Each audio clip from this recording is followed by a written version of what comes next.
Taking time for granted is a privilege. For Joel and Nancy Johnson, it has been years since they let a moment go to waste. Nancy was diagnosed with Alzheimer's almost 7 years ago. Nancy was only 52 when that diagnosis came. Since that day, it was clear they had to make the most out of the time they had. With early onset diagnosed at that age, her expected lifespan was only 4 to 6 years, with less than 50% surviving 5 years. Those statistics motivated the Auburn couple to get busy, keeping Nancy's calendar full as social interaction and activity have been proven to slow down the brain deterioration Alzheimer's causes. And for her, it's worked. Her doctor was amazed at how slow her decline has been. From wine nights to involvement with the Alzheimer's Association, socialization has been the Johnsons' secret weapon.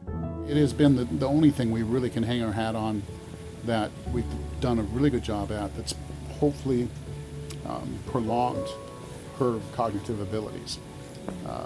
But then losing that, we've seen just the opposite, unfortunately. Now time is working against them in a new way. Because of efforts to slow the spread of coronavirus, Nancy's social schedule has come to a halt. The world right now feels upside down. For months, they have been here at their home, away from people, away from what has helped. To be all honest, I would say the last 3 months we've seen the most significant decline that we've seen at any time in the last 7 years. Definitely, we're hearing anecdotally from some caregivers that they're seeing a more rapid progression, through this time where, everybody is feeling more anxious and there are fewer supports. Erica Farrell is a clinical manager with the Alzheimer's Association of Washington. Right now in our state, 120,000 people are living with Alzheimer's, and 353,000 unpaid caregivers like Joel are looking after them. Erica says not only has she been hearing from caregivers that their loved ones' memory problems have accelerated, but the caregivers are struggling too.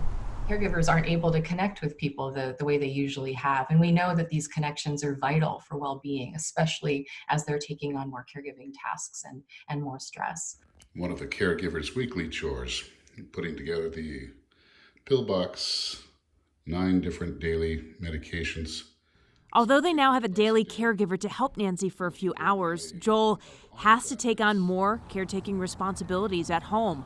On top of that, he too is experiencing isolation. I miss the conversations that you get to have with other adults. Our conversations are different than they used to be. They don't have the depth that they were earlier in our marriage.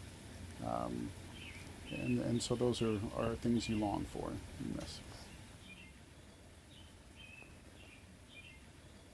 So just knowing that as this continues, the pain and all those things that caregivers are feeling is continuing too. And how do we best support them while the recommendations continue to be stay home, stay safe? And that is a delicate line to tread. As the state begins to reopen in phases, Joel and Nancy still do not know when they'll be able to get back to their routine. From the start of this to where we are now, they feel as though needs like theirs were never considered in the state's coronavirus plan. If we can have thousands of people that close together protesting, why can't we have that with other needs, with other things that are equally important? As time passes, we know that we cannot get it back. But for the Johnsons, the more of it spent isolated means risking losing something much more precious. Exactly. We can't afford to wait for this to move into, let's say, phase 4, some semblance of normal.